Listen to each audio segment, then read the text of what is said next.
مسیح میں آپ کی سلامتی ہو۔ عزیزو، بائبل مقدس ہمیں بتاتی ہے کہ یسوع مسیح نے 40 دن تک روزہ رکھا اور وہ ایک بیابان میں پھرتا رہا جہاں ابلیس اسے آزماتا رہا۔ مقدس لوکا کی انجیل 4 باب کی پہلی آیت میں لکھا ہے، پھر یسوع روح القدس سے بھرا ہوا یردن سے لوٹا اور 40 دن تک روح کی ہدایت سے بیابان میں پھرتا رہا اور ابلیس اسے آزماتا رہا۔ ان دنوں میں اس نے کچھ نہ کھایا۔ خداوند کے پاک کلام کے پڑھے اور سنے جانے پر اس کی برکت ہو۔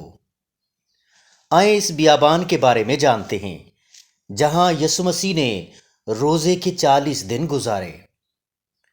یہ بیابان جسے یہودا کا بیابان کہا جاتا ہے، یہ یریہو جسے انگلش میں جیریکو کہا جاتا ہے، اس کے شمال سے شروع ہو کر بحیرہ مردار یعنی ڈیڈ سی کے جنوبی سرے تک جاتا ہے۔ یہ دیکھیں گوگل میپ میں، یہ یریہو ہے جسے انگلش میں جیریکو کہتے ہیں۔ یہ زیادہ تر کھنڈرات میں تبدیل ہو چکا ہے، مگر اس کے کچھ حصے میں آج بھی آبادی ہے۔ تو یہ بیابان جیریکو کے شمال سے شروع ہو کر نیلے بحیرہ مردار یعنی ڈیڈ سی کے مغرب کے ساتھ چلتے ہوئے ڈیڈ سی کے جنوبی سرے پر ختم ہو جاتا ہے۔ یہ بیابان تقریباً 95 کلومیٹر لمبا اور تقریباً 21 کلومیٹر چوڑا ہے۔ اس میں ہر سال 2 انچ سے کم بارش ہوتی ہے۔ یہاں سردیوں میں اوسطاً 21 درجہ حرارت اور گرمیوں میں 40 درجہ حرارت رہتا ہے۔ پانی کی کمی اور ناقص مٹی کی وجہ سے بیابان میں بہت کم پودے اگتے ہیں۔ یہ دنیا کا وہ واحد شہر ہے جو آج بھی آباد ہے۔ اس کے تھوڑے حصے میں آج بھی آبادی ہے۔ سدوم اور عمورہ وہ شہر جنہیں خدا نے اپنے بندہ لوط کے زمانے میں آگ سے بھسم کر دیا، وہ شہر بھی اسی بیابان میں موجود تھے۔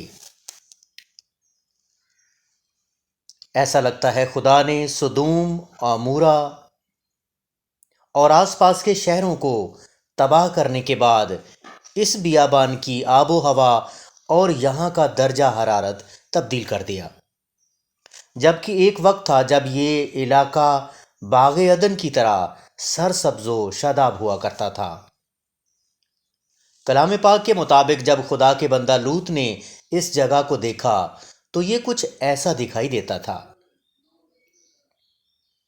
پیدائش 13 باب 10 آیت میں لکھا ہے، تب لوط نے آنکھ اٹھا کر یردن کی ساری ترائی پر جو زکر کی طرف ہے نظر دوڑائی، کیونکہ وہ اس سے پیشتر کہ خداوند نے سدوم اور عمورہ کو تباہ کیا، خداوند کے باغ اور مصر کے ملک کی مانند خوب سیراب تھی۔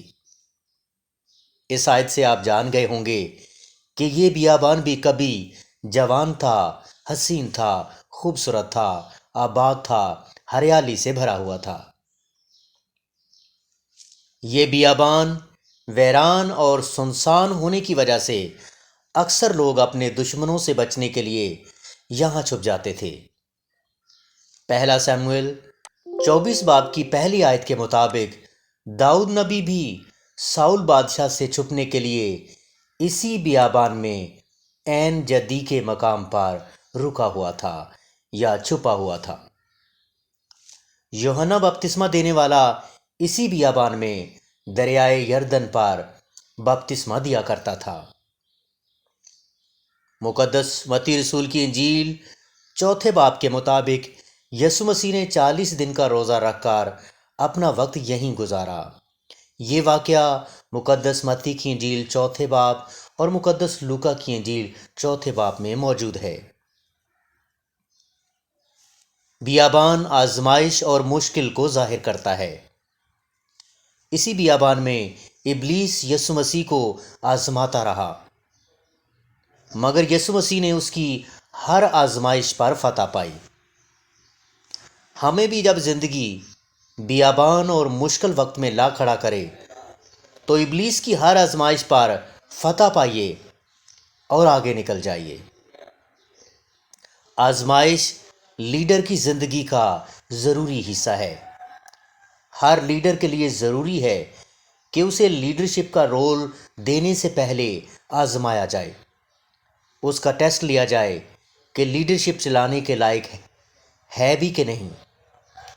پہلا تیموتھیوس 3 باب کی 10ویں آیت میں لکھا ہے، اور یہ بھی پہلے آزمائے جائیں، اس کے بعد اگر بے الزام ٹھہریں تو خدمت کا کام کریں۔